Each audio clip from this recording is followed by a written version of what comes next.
question is, where's your company in the investment curve on all that? And where's your company in terms of the investment curve so that when people walk back in the office, they don't walk in and go, my home setup is so much better. Hello, and welcome to the Future of Work podcast. In this episode, we're diving into the shifting tides of workplace dynamics with Brian Elliott, leadership advisor and founder of the Future Forum. As a former startup CEO and executive at Google and Slack, Brian unpacks how the pandemic accelerated changes in work culture and why flexibility is the key to future success. He shares insights on generational differences, the evolving office landscape, and why companies must embrace new models or risk losing talent. Are we really ready to redefine work, or are we stuck in the past? Brian, welcome to the Future of Work podcast. It's really exciting to have you here today. And wow, what a resume! I'm intimidated, and that's hard to do. That's hard to do. You've got an amazing background. You've accomplished so many things, and so I'm very grateful for you to participate in our podcast today. I'd like to start off just by laying some groundwork and ask you, what do you mean by the future of work? Give us some definition, demographic, social, technical shifts, those things that you think comprise the future of work. Yeah, it's a great question. It's not an easy one to answer. First, Frank, thanks for having me. I've been excited to be on this. You've had some great guests, some people that I know pretty well. The future of work term gets bandied around a lot these days. For the past few years, it's meant flexibility in a lot of different places, right? Yeah. But really, what we're talking about whenever we talk about the future of work are what are the trends that are driving change in how people work together? And typically that comes about through changes in demographics. So, for example, we currently have 4 generations of people working in the workforce in the US, right? So you can talk about Gen Z, which will be over 25% of our workforce next year. Those changes in demographics also come often with changes in things like workforce, labor participation, some of the challenges that employers have had around getting people to work, but also generational shifts in beliefs. What drives people? How do you get them motivated? How do you get them marching in the right direction? And then sitting underneath all this are a couple of really fundamental factors. One is technology, right? So you can't get away. No, that's not important. Yeah, nothing in there whatsoever. And I've worked in the technology space for 30 years myself, startup CEO, Google, Slack, Salesforce, and have seen, firsthand some of the shifts up front from a technology company perspective, but also everything that we use in our modern day lives at home and socially has come into the workplace, right? The consumerization of tech, broadband availability in homes, all this have caused fundamental shifts in how we work. And now you're dealing with the second, third, fourth generation of collaboration technologies and AI and what's happening on that space as well in terms of the tools that can help us be more effective in our jobs. You mix that into a stew, you add into it global competition, you add into it, some of the psychographic shifts in terms of people's orientation. And what you get is these sort of attempts to discern where we think the future is headed. When my favorite quote about all this is back to William Gibson, who said, the future is all around us. It's just not evenly distributed. So I get a lot of my lessons from looking at some of those trends in demographics, societal trends, technology, and add into it, who's out there that's already playing around with this stuff today? Who can we learn from? Who can we tap on the shoulder to ask some questions that appears to be doing something different that's working so the rest of us can learn from them? Well, it's funny that you mentioned that. I've been accused in the past of having a crystal ball. And I'd like to pretend that I do, but certainly I don't have one. But I do have a theory, and this relates exactly to what you said about the future is all around us, just not evenly distributed. Yeah. People say, well, how do you forecast something? And I say it's very simple. I use what I call pebble in a pond theory. I drop a pebble in a pond. Yeah. Now, the pond is irregularly shaped. And so the wave pattern in the pond hits one shore roughly and very quickly. It hits another shore. It takes forever to get there. And it's a tiny little ripple and no one even notices. That's the way the future, and that's the way the future of work is shaping itself. Yeah. It is all around us every day. Yep. And a lot of the things that we forecast knowing they will be here. We just don't know when they're going to hit our particular shore. That's right. And I think that's a really important thing to recognize, especially when you talk about your generational issues. Yeah. Um, um, uh, I am obviously at the upper end of one of those generations. Yeah. I hate it when people refer to me as Gen Z. I just hate it. No, I would be proud to be Gen Z. Yeah, me too. I say that in all truth. Um, when we look at the generational issues of it's all around us, it's just not evenly distributed. That's not just geographically distributed or nationally distributed or economically distributed. Yeah. It's very generationally distributed That's right. unequally. That's right. And so let's take a one major issue today: return to office. Yep. Return to office. Yeah. Let's break that down on generational, issues over things. Return to office is an absolute success and failure at the same time. Yeah. There's Right. a lot of reasons why people want to be in the office, a lot of reasons they don't. But it is very generational. Yeah. You do have a breakdown on that, and I think we'll end up that pendulum will keep swinging and narrowing, and pretty soon we'll say, aha, 32, 35% of the people are never going back. But Yeah, exactly. how are they going back? Hybrid, full time? What's it going to be? That battle's huge. You have a lot of insight into that. Can you share that with us? I do. I do. And that one actually comes back into both generational issues, but also sort of the shift in terms of expectations that we've all had that you and I grew up with, right? I'm Gen X myself. I'm not grown up yet. Thank you. I'm not sure that I ever will, for that matter. Um, there's a big shift that went on a couple of years ago, driven by the pandemic. Clearly, right? It changed expectations and people's understanding of what was possible. And what's funny about that is we had a couple of decades before that, certainly the last 10 years, when everything that happened during the pandemic in terms of people being able to work from home could have already happened. It was happening to a degree. To a degree, to a limited degree. But like I sat in Slack where I was an executive. We had the debate on a regular basis every few months about would we stand up a remote first team within Slack because we were office centric. Yeah. And the reason we never did is because we'd never done it before. We didn't feel like we had the skills, the wherewithal to pull it off, even though we had the world's hardest time recruiting more and more people into San Francisco, New York, Vancouver, Canada, a few other places where we're trying to hire, especially designers and engineers. The pandemic was a seismic shift that caused us all to go through this crazy experiment at the same time that upended our own expectations of what was possible, right? Because all of a sudden, everything that researchers have been showing us was possible and that a few people told us was possible, we experienced with our own, eyes. And so that shift caused people to sit there and go, what do I think is the right answer going forward? And when you look at, there's no one size fits all at an organization level, certainly an individual level, right? Generationally, what you actually see is the people that are most likely to want either extreme, to want to be full-time in the office or to want to be fully remote. Frank, they're people who look like you and me. It's people who are over 50 years old. The people who are least likely to want either extreme, to want to be fully remote or fully in the office, are Gen Z. They want time in shared space with people. They only want it a couple of days a week, but they want it for socialization. They want it for mentorship. They want it for learning, right? And so we like to toss out quips like kids these days just don't want to work that hard, or all of them want to be remote because my kid is, or something like that. That's just not true. And what I'm seeing happen from a return to office perspective is if you take even those words out of it and just say, what are the behaviors that people want? Most people want time together with their team on a regular basis. Most people want it to be a couple of days a week. If you allow a team to set its own norms around that, it generally works pretty well. You've got to recognize that a lot more teams are also distributed post-pandemic, meaning people are spread out across cities.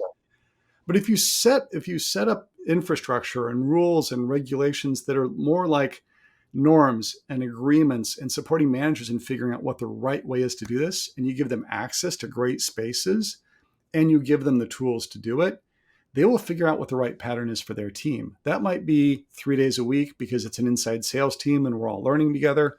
That might be once a month because it's an engineering team and they're going to do 3 days of going deep into the next cycle of planning. That type of team-based activity also gets people positively engaged, talking about it as a team. Like we've done research at Future Forum, Boston Consulting Group's done the same sort of stuff that shows if the people are directly engaged with it, you get a lot more compliance, you get a lot more enthusiasm out of people, and they move forward faster. If instead you decide that at the senior level, someone sits there and says the magic number for this entire organization is 4 days a week in order to be together with your team is the number. To some degree, it doesn't matter if you're right or wrong. You're immediately going to get resistance because we are all human beings and we don't like being told explicitly what to do like we are children. More importantly, that 4 days a week may not fit with a team that's spread out across multiple cities. Hey, boss, what are you talking about 4 days a week to be in with my team? My team's in 5 different cities and 2 different continents. That's insane. So you're kind of blowing the logic test as well with your employees.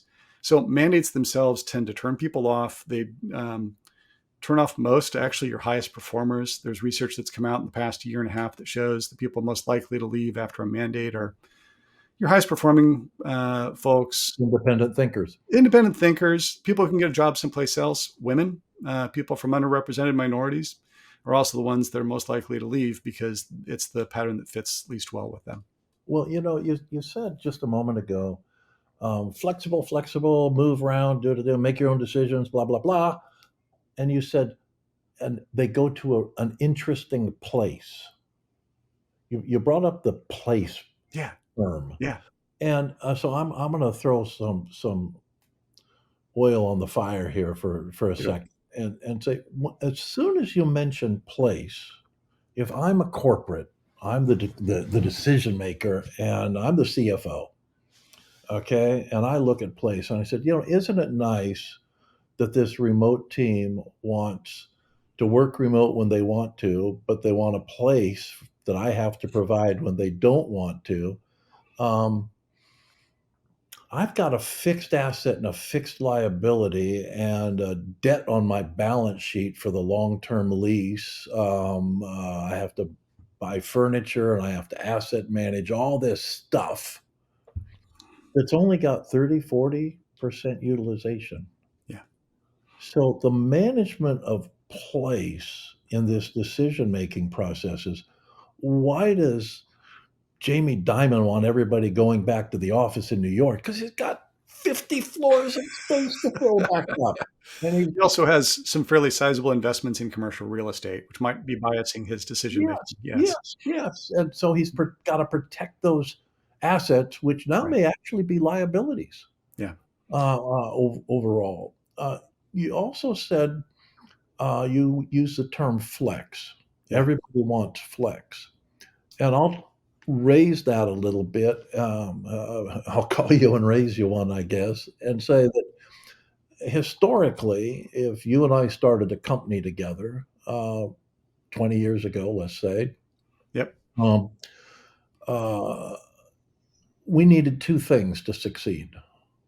We needed a good product that was accepted by the marketplace, and capital to scale our company. Slack, Google, we could make it work, right? Yeah. We didn't need flex. So today, if you don't have flex as your third component, you will fail. That's right. Well, because the third component you really needed, Frank, was people. Well, people have been fighting that battle for talent. I remember in 16, 17, 18, remember, we're in the virtual office business. Yeah. So 16, 17, we're working with HR companies and that sort of thing, saying, well, Google would like to hire these 3 programmers, but they refuse to move from Akron, Ohio. Can you get us a virtual office? Yeah. The people were already had more than dipped their toe into the remote work or flexible work or hybrid work pond before the pandemic. The pandemic just sealed it. Everybody that was in the threshold, that's right. A big giant foot came along and kicked them in the rear, right out in front of the process. So I think that goes back to your quote about the future's all around us. It's just not evenly distributed. A lot of people were seeing it then. That's right. I think as you were speaking, I thought, well, what was the first instance of real remote work where you said stand up a remote team.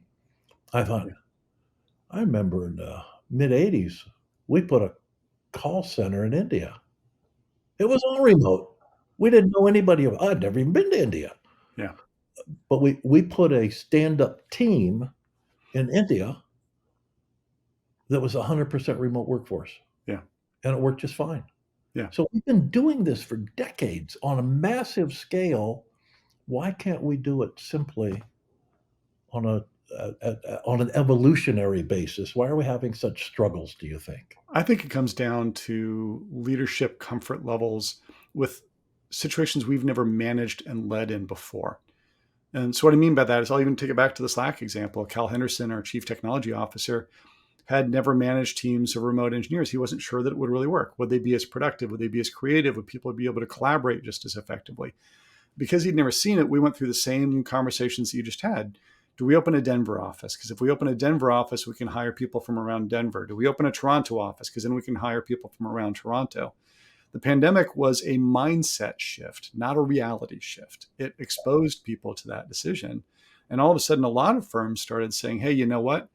I can hire people in Boise, Idaho, and Raleigh, Durham, and in Austin, Texas, and Atlanta, and not sweat having an office space every day for all of them.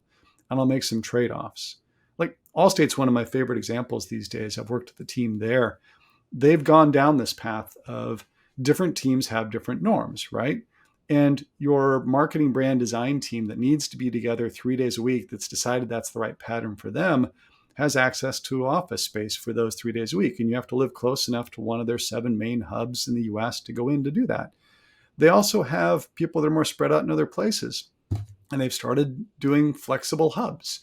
They will get access to a space in a part of the country where they don't have a big enough body of employees that are there every day, so they can host the monthly sales team meeting and the quarterly on-site programs for regional groups of employees.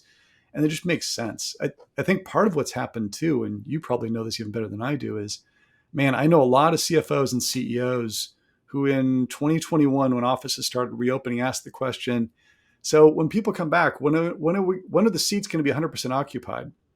They Yeah, were 100% occupied to begin with. exactly. They were at best in most firms, they were 50 to 60%, right? Yeah. So every CFO and CEO's mind got blown. They're like, what do you mean we had this really expensive asset and it was only 50% util, but the office always felt busy. Yeah, chief, the conference rooms always felt busy. The collaborative spaces always felt busy. But do you know how much of that space was already not well used pre-pandemic? And so it's a mindset shift that goes, wait a minute. Um, I can get around sunk cost fallacy at some point. I can start looking at those long-term leases and go, I'm not renewing it at the size and shape that I am. My hope is they start thinking harder about not just flexible space, but also redesigning what they're keeping, right? Because the spaces people left in 2019 are not what we need on a go forward basis. And applying the technology to manage it. That's And right. that's necessary. That's Absolutely right. necessary. Yeah. And for too long also, you've had this sort of separation between workplace sat in one corner of the org chart, people sat in another corner of the org chart, and IT sat in a third corner of the org chart. And they didn't really collaborate terribly well. And in some firms, they still don't really collaborate really well. In the firms that are getting it right, all three of them are figuring out how do we align what we're doing together, because it takes people leadership training, skills, capabilities, and policies. It takes collaborative oriented workspaces that are more modular. You need flexible access to space in more locations. And you really have got to get the tech tools up to consumer grade to help people, stitch those global firms together effectively in ways we haven't before. But if you do that, if you're the CFO, you're also looking at that and going like, I think I can do this on net savings. I can reduce my square footage. I can put a chunk of it into travel, a chunk of it into flexible space, a chunk of it into redesign. And I'm certainly not spending any more than I was the day before, but I've just unlocked a major gain, which is I've got access to talent in more places. And I'm no longer squabbling over New York and San Francisco and Chicago real estate in the same way that I was. And I'm not squabbling over those same employees in the way that we always were. And outside of people who have money in commercial real estate, every other CFO is going to look at that and go, I know what the right trade-off is here. Yeah. No, I can get more for less. completely agree. It's really, for most companies, it's not just a cash flow issue, it's a balance sheet issue. Yeah. All those leases that, if you and I go out and start a company and we take a full floor in a building in Manhattan on a 10-year lease, well, 9 of those years is going on our balance sheet as debt. Yeah. And that debt restricts our capacity to access capital for other purposes, for growth. Yeah.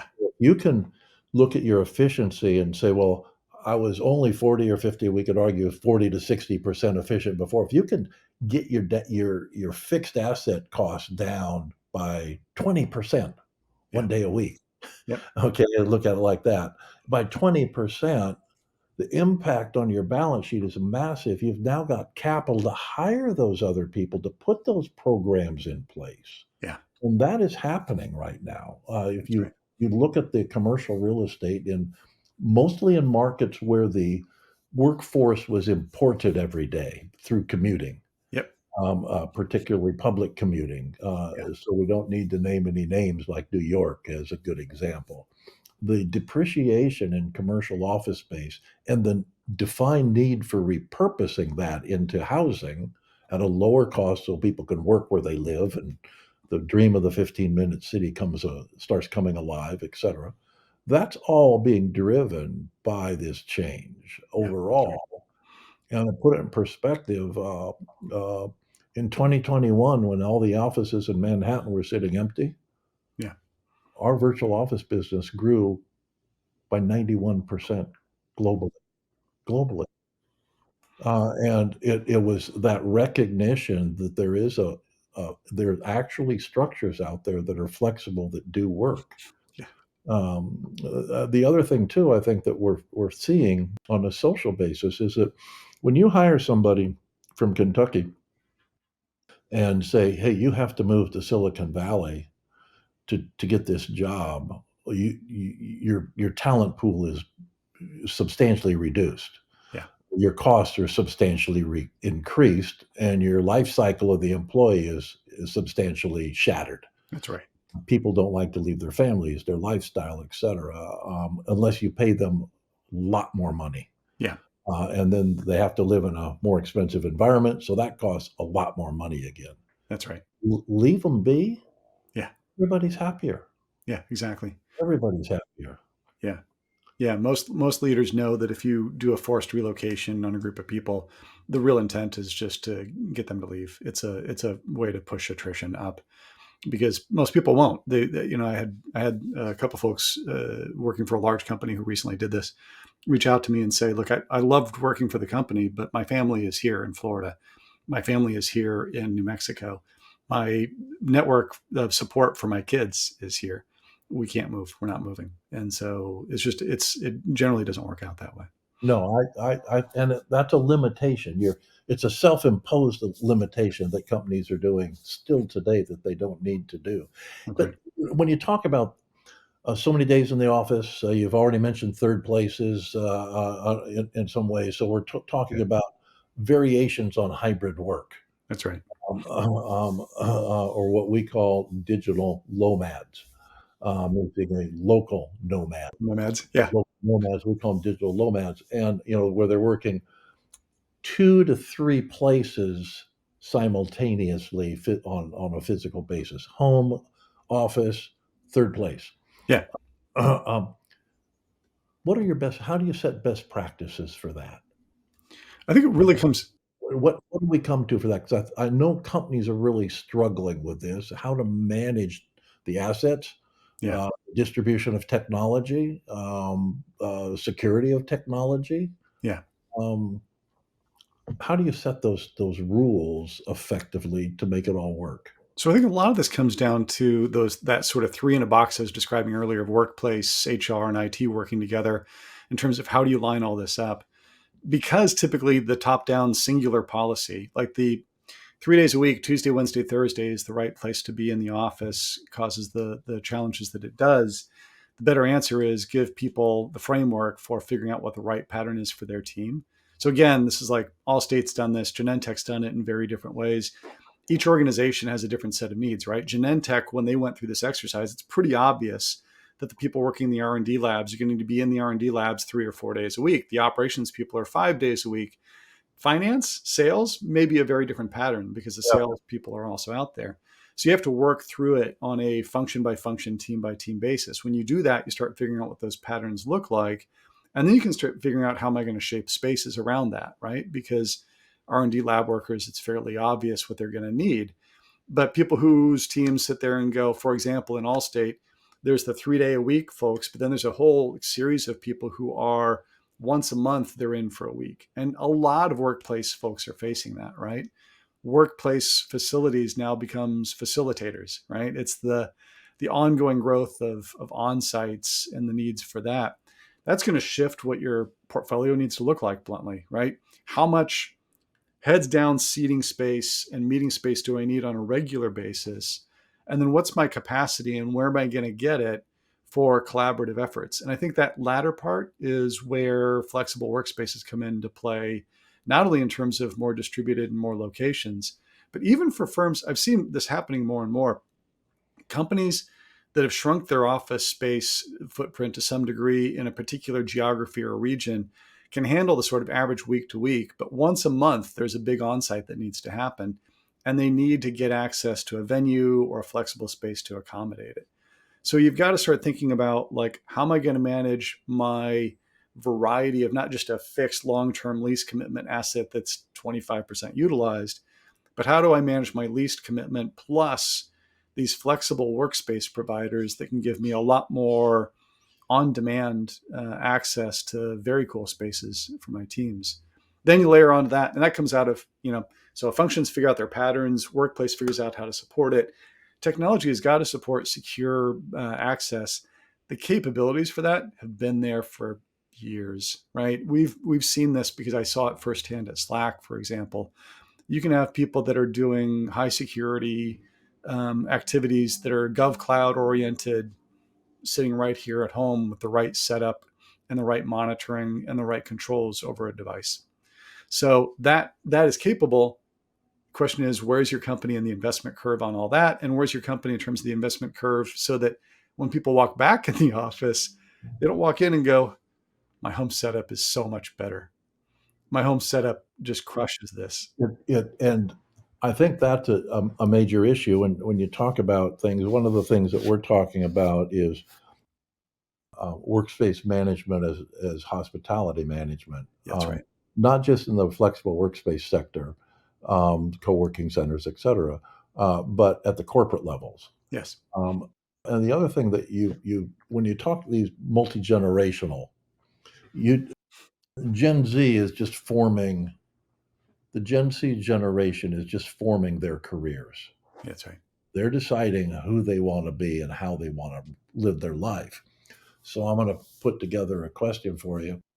You just said the operations people are on site 5 days a week, and the marketing people get together 3 days a week, and the technology people, they can work anywhere, this and that. I'm Gen Z. Am I going to choose my career path based on the flexibility of my workplace model versus something else? Am I going to say, I want my career path, but I want a career path that doesn't require that I'm on site 5 days a week. So I'm not going to go into operations. Yeah. Yeah. I'm going to go into marketing. And if they start choosing that path as they see that develop, because Gen Z is still in high school, they start choosing as they move forward through upper education and that sort of thing, the path based on the flexibility that path has in the workplace. And now there's no operations people anymore. There's only marketing people. It's just something to think about. There are, for every standard that you can toss out there about a generation, there always are going to be people who are different to it. I do think workplace flexibility will be a factor. I think for Gen Z, there's some other things that are much bigger factors. I think purpose is a much bigger factor for them. Yeah. Right? So purpose, what's the purpose of this company? What's the purpose of my team? feeling supported and like they belong with this team, and that your manager supports you is a very big deal for them as well. And I think they're also the ones who are least likely to want either one of the extremes again, right? So it may be harder to get them into operations jobs, but there are some people who love that, and that's their thing, and so you will have some affinity. To some degree, all of this is a bit of a giant sorting hat of people's preferences and finding both the workplace policies, and the team that they fit with the best. But I still think purpose is going to drive it a heck of a lot more than just flexibility alone. Well, I have to agree that purpose. Actually, I'm a very purpose-driven individual myself. Same here. And again, no one's going to confuse me with being Gen Z. So I don't think that is a new thing necessarily, so much as a thing that is being, anything we talk about more gets a little more press. Yeah. But I'm an old hippie surfer sailor guy, grew up on the beach and such. And so, why am I doing something, and who am I doing it with has always been critically important. I'm glad that more people are worried about that than just maybe making money. Yeah. I think that hopefully will drive a better world as we go forward. Yeah, me too. If you were to make some grand prognostication about the next 5 years, we'll take this out to 2030. 2030 is a benchmark year for a lot of things. We're going to have net zero here and there, and all sorts of things are going to happen by 2030. Where do you see what stabilizing structure do you see to where we'll say, we've settled into this new structure? What do you think 2030 is going to look like? People say, yeah, the tech's this and that, and where do you think this is going to stabilize? I think when it comes to flexibility, I think in 2030 people will be looking back and going, I can't believe we're arguing over this thing called return to office as much as we did. You're right. That we spent so much time and energy arguing over this. I do think where we'll settle out is let's put it this way. I think the 5-day in the office work week is damn near dead. Agreed. Right? And going away. I actually think there's no such thing, and this is going to sound odd, as a fully remote company. Every firm that I talk with who is remote first actually gets people together on some regular episodic basis, right? There is an element of human connection that is hugely valuable to people. And I think the meeting spot in the middle is really going to depend on the company.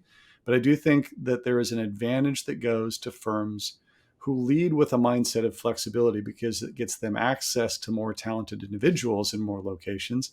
It also gets those people more engaged. And here's a little trick. It also forces you to be pretty good about managing people on the basis of outcomes, not just showing up. Yes. So if I have to teach my managers how to manage people on the basis of what results they deliver instead of whether or not Johnny fills a seat, I'm probably going to outperform my competitors, because I'm going to have a better way of articulating what outcomes I'm trying to drive, of measuring results, and of holding people accountable to it. So I think we're going to look back, and a lot of people are going to go, I forced people back in the office because I didn't think my managers were capable of managing people. And instead, what I could have done is I could have actually said, how do I manage them on the basis of results? I probably should have placed a different bet. Well, I don't think I could argue with that at all. I'd like to, but I don't think I can. No, there are so many changes going on. And yet, when you come back to the basics, we just want to get our jobs done. We just want to produce our product. We just want to have a quality of home life. Yeah. Our wants and our needs haven't changed a bit. Yeah. I think what we've realized is certain things we don't like, and we're not going to put up with anymore. Yeah. I forget the old film where there was a newscaster, and he went crazy in the middle of a newscast, and his tagline was, "I'm mad and I'm not going to put up with it anymore." Network. Yeah. Absolutely. But He was just angry, and he wasn't going to put up with certain things anymore. And Yeah. I think that the pandemic, Yeah. values we created about what was important versus what isn't important. Yeah. That those values teach us to things that certain things we're just not going to do anymore. Yeah. I know a friend of mine runs a very, very large HR company on a global basis, and they get a 5-to-1 response rate on a job opportunity if it includes the word, not even full time, but this if it just includes the word remote in it. 5. So if I'm an employer trying to build a team, Yeah. every ad I have is going to include remote, which means I have to have a remote work process. Yeah. And it doesn't have to be full time. I agree Nope. with you. The thing that I believe you lose the most when you go 100% remote team isn't productivity, it's loyalty. Hmm.